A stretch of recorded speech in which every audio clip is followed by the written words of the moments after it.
Gimel Amud Aleph. We'll begin the shir at the bottom of Beis Amud Beis, 4 lines from the bottom of the 2 dots. Amar Mar, Amar Le Rabbi Yehuda. Haloi kohanim miboy jayim heim toivlim.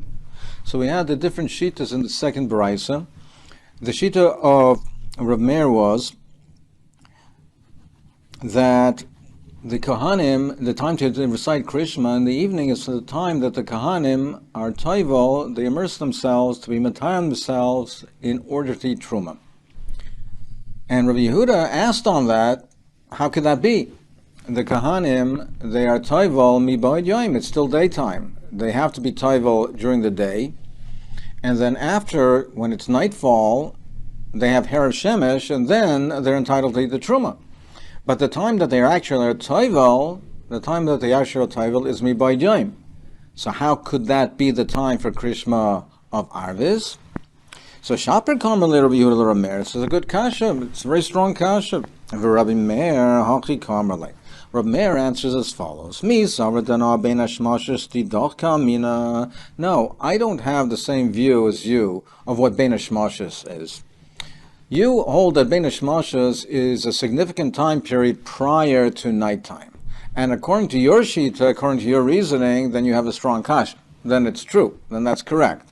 That they are toivel when it's still light, when it's still considered very much daytime. But I know Bein Hashmashos Rabbi Yossi Kamin. But I don't hold that sheet of Bein Hashmashos. I hold the Bein Hashmashos of Rabbi Yossi. The Rabbi Yossi Bein Hashmashos keherafain. The length of time of Bein Hashmashos, the length of time of Bein Hashmashos when it's Sofek Yom Sofek Laila, that transition period, is like the blink of an eye. It is a very, very short period of time prior to Tzeisa Kachavim. Zen nichnas v'zeh yoytze. This comes in and this leaves. So the night comes in, the day leaves. It's a very short period of time. And you can't determine exactly this period of time. It's a blink of an eye. So therefore, according to me, they're toivel, the Kohanim are toivel at the end of the day. Everybody holds their toivel at the end of the day, but it has to be daytime. So according to me, the period that they're toivel is before Bein Hashmashos, and immediately after they'll have herav shemesh. Now that period of time when they're toivel is at the end of the day. So it's not when it's still day. According to you, Bein Hashmashos is a longer period of time. They have to be toivel before Bein Hashmashos. So with the time that they're toivel is really daytime.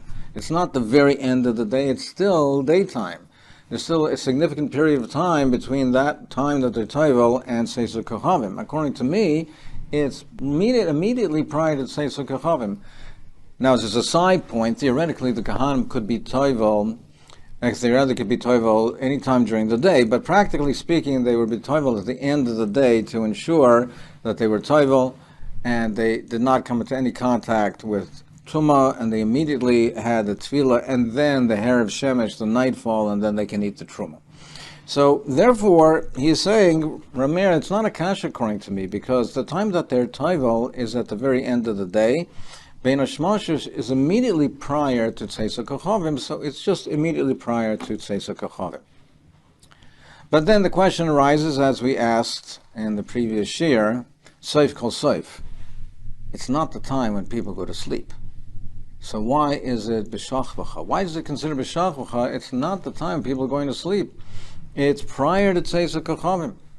They're being toivel. And then they say Krishma, and then they eat. They go to sleep later. So perhaps for all of these shitas that we're discussing, b'shachvacha doesn't mean only literally when they're going to sleep. It means when the day is over, when they're engaged in the nighttime activities, which include eating their nighttime meal, going to sleep, retiring for the night. Perhaps it doesn't mean literally that they're actually going to bed. The day is over, and they're engaged in the nighttime activities. There seems to be a contradiction, Estira, Rabbi Lezer and Rabbi Lezer. Because in the Mishnah, Rabbi Lezer said the time to recite Krishma is the time the time when they go in to eat the truma.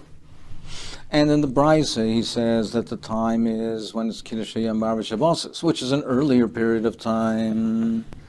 So the Gemara answers similarly, Trei Tanoia Libid Rabbi Lezer. Two versions of what Rabbi Lezer held. Two Tanoim according to Rabbi Lezer. The Iboy Seim, or alternatively, the Gemara says you can answer Reisha Lav Rabbi Lezer.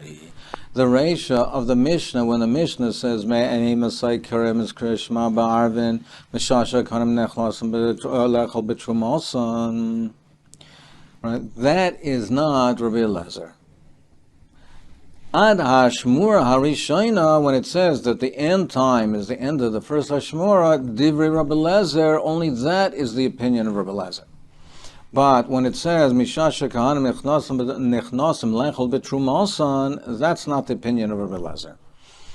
When it says Divrei Rabbi Lezer, it's only going on the end period. That's his opinion. Not the beginning. The beginning, when it commences, is his opinion as stated in the Brisa. So the commencement of Krishma is we have all these various shitas from time that the Karm and Chnasim Lechel B'Trumosam. The Brisa has different opinions. Kiddush Hayom B'Arba Shabbosos, Ani Nechnas, Bnei Adam Nechnasim B'Arba Shabbosos, etc. There are different opinions of when Krishma starts. Until when can we recite Krishma at night? How long till when? Until when can we recite Krishma at night? So the Mishnah said that the first opinion was Rabbi Eliezer ad Ashmura Rishayim, to the first Ashmura of the night. Not the entire night, not even to midnight, but to the first section, to end of the first section of the night. So what are Mishmaras? Mishmaras are when the night is broken up into different components. So Frek the Gemara at Seif Hashmura Shayna Makasava Rabbi Eliezer Makasava Rabbi Eliezer. What does he hold? Ikasava Shalosh Mishmaras Have Alayla. If he holds that the night is broken up into three parts, there's three parts to the night. Leimad Arba Shois. Well, a more identifiable time is just tell me how many hours, till what hour of the night. A Mishmar is not so clear cut. When does a Mishmar end? Now, if he held that the night is broken up into three parts, so if we take a standard night, the standard night in Chazal is 12 hours. 12 hours day, 12 hours night. And we refer to the hours in Shos Manias. We divide it by 12, that the standard night is 12 hours, and then we refer to the hours according to the standard length of the evening. So if he held that there were three mishmaras in the night, it's broken into three components, in a night that's 12 hours long, you would divide it by 3. Each section would be 4 hours, so let him simply say until 4 hours from Tseisok Chavim, from whenever the commencement is, 4 hours later. That would be a more clear-cut and more identifiable way of saying until when can you say Krishma. Now, for instance, if the night is only 9 hours long, so again, it's a Shos Manios, so you'd be dividing it into a components of 3. So then you divide it, and then you'd have 3 hours for the night. So what does he hold? If he holds that there's 3 parts to the night, let him say 4 hours. And if he holds that there's 4 components, 4 parts to the night, then the standard night is 12 hours, and divided by 4, then it's 3 hours long. Let him say 3 hours. Gemara answers, really he held that there are 3 mishmaras, it's divided into 3 components. Why does he say the mishmar? Why doesn't he say the number of hours? So why doesn't he say till 4 hours? 4 hours later? Because he wants to teach you, incidentally, he wants to teach you in a roundabout way that another chiddush. Kamash malan the ika mishmoras b'rekiya v'ika mishmoras ba'ara. He wants to tell you that there are mishmoras, there's divisions of the night in Shamayim. In Shamayim, the different components of the night, the malachim they take the rotation in saying shiras v'tishbachos to the Rebbeinu Shalom. They do their avodah to the Rebbeinu Shalom. And similarly, there are signs, ba'ara, in the land, when we know that the night is broken up into the different components, which is a siman for the person where he can have a sign to know that the mishmar is now changing, and those times are times which are the most suitable to daven to the Rebbeinu Shalom, to beseech the Rebbeinu Shalom, to daven for the Churban, etc., to say shiras v'tishbachos. The Tanya Rabbi Lezer says, Sholosh mishmaras havei alayla. There are 3 mishmaras in the nighttime. Val kol mishmar u'mishmar yoshev hakadosh baruch hu v'shoyek hari. And on each mishmar, when it transitions, the Rebbeinu Shalom, he roars like a lion. Shenemar Hashem mimorim yishag, from the shamayim, from the heavens, he roars. U'mimayin kadsha yitain koila, and from his abode, from his dwelling, he lets his voice out. Shoyeg yishag al naveil. He roars in his dwelling. So to speak, figuratively, the Rebbeinu Shalom is calling out, is roaring like a lion. Now it says in the pasuk 3 times the word shoyeg. So it teaches you that there are 3 mishmaras. V'simen l'davar, what's the siman to know where there are the mishmaras? So how do I know when the mishmar transition? Mishmar rishayna chamor noyer. And the first mishmar, the donkey brays. Shniya klav tzak. The second one, the dogs bark. Shlish is tinak yonik mishtei imaim. The child starts to nurse. V'isha misaperes imbala. People are starting to wake up, and the wife is starting to speak with her husband. So there are 3 mishmaras according to Rabbi Lezer, and these are the simonim. Frek the Gemara, Micah Choshev Rabbi Lezer, what does he reckon? How does he reckon it? When we say these are the simonim, at what point of the mishmar do these simonim occur? At what point is it? Itchilas mishmaras kechoshiv. If it's at the beginning of the mishmar, so you have these simonim with the donkey, the dogs, etc. If it's at the beginning of the mishmar, why do I need at the beginning of the mishmar, the beginning of the first mishmar, why do I need a siman? Well, it's obvious. Or 2. So at the beginning, that's when it's night. The beginning of the mishmar is at the beginning of the night, so I know when it starts. I know when that is. And if these simonim are for the end of the mishmar, Seif Mishmar Achroina Lamali, why do I need the end of the Seif Mishmar Achroina? Why do I need the end of the last one? That means the end of it, Mishmar, is the end of the night. So why do I need a simon? So Lamali, Lami Simana, Yamamu. It's daytime. The end of the last mishmar is the end of the night. It's daytime. So why do I need a simon? The whole point is to tell me, and to Simonim, so I should know and how I identify the different mishmaras. Why would I need the beginning of the mishmar? Why would I need the end of the last mishmar? So the Gemara says, "Alacha shiv saif mishmar rishayna." What it considers is saif mishmar rishayna, the end, the saif mishmar rishayna, utchilas mishmar achrayna, and the beginning of the last mishmar. So really, when he says the siman, it's the end of the first mishmar. So it's after 4 hours of the night, so I need a siman. And I need the siman is the beginning of the last mishmar. And the emtsoy is emtsoy and midnight. So these simonim are for the end of the first mishmar, the beginning of the last mishmar, and midnight. And incidentally, it teaches you also that also chatzos is also a very significant time to be mispalo. Chatzos halayla. According to some other Rishonim, the significance of chatzos is to know when to stop eating korbanos. So I need a siman to tell me when is chatzos.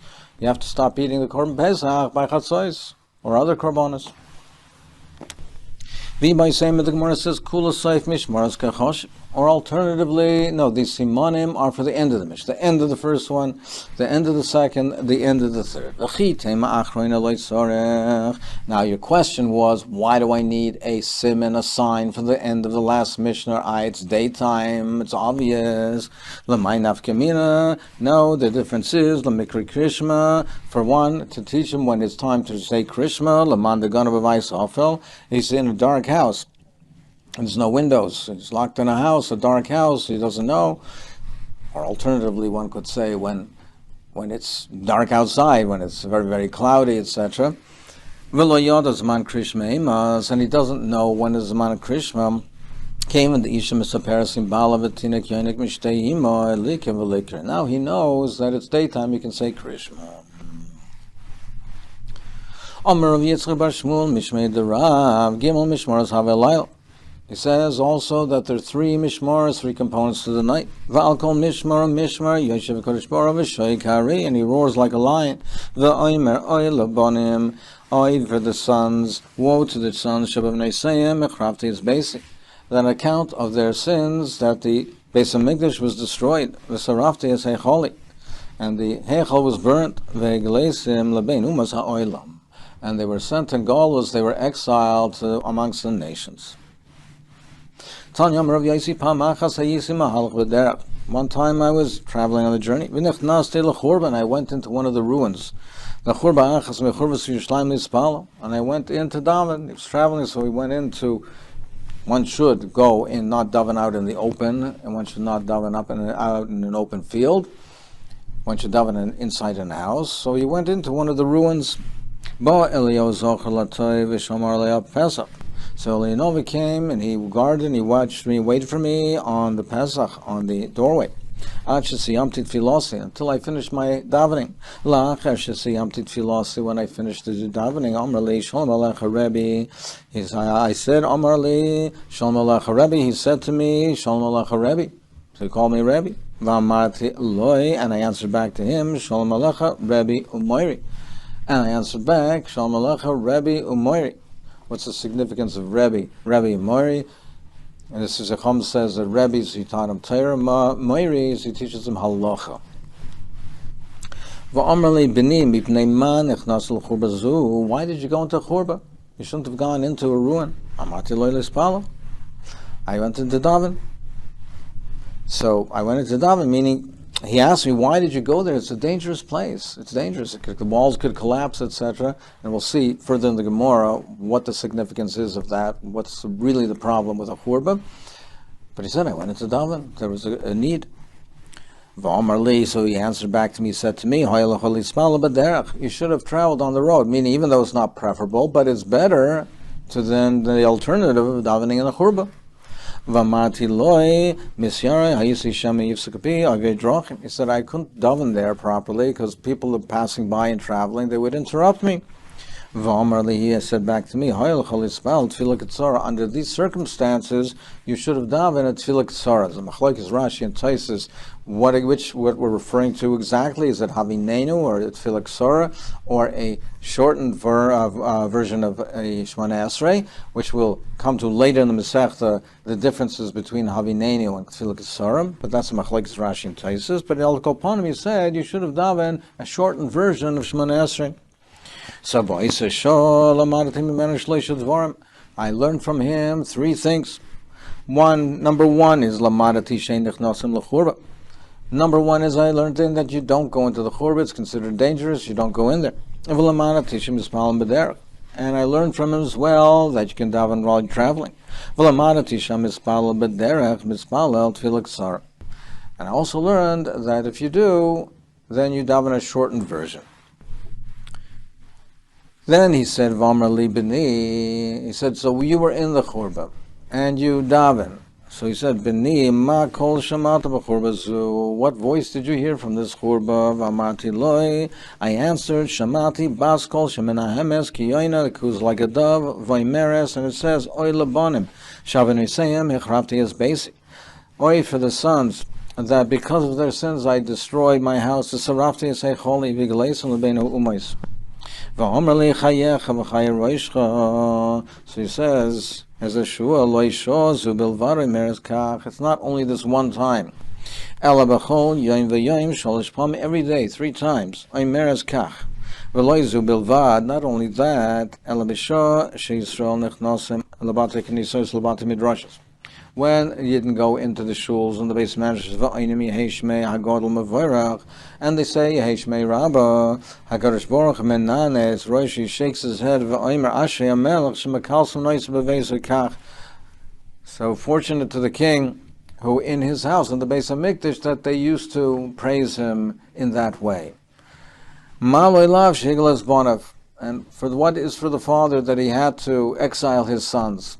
And it was so special, and it was so fortunate to have his in his house that they praised him in this way, and that he had to exile them. And for the sons that were exiled from the shulchan of their fathers, from their father's table, from the Beis Hamikdash, and some say from the Beis Hamikdash where they ate the korbanos, it's like a shulchan. For the sons who were by their fathers, supported by their fathers, nourished from their fathers, and are exiled.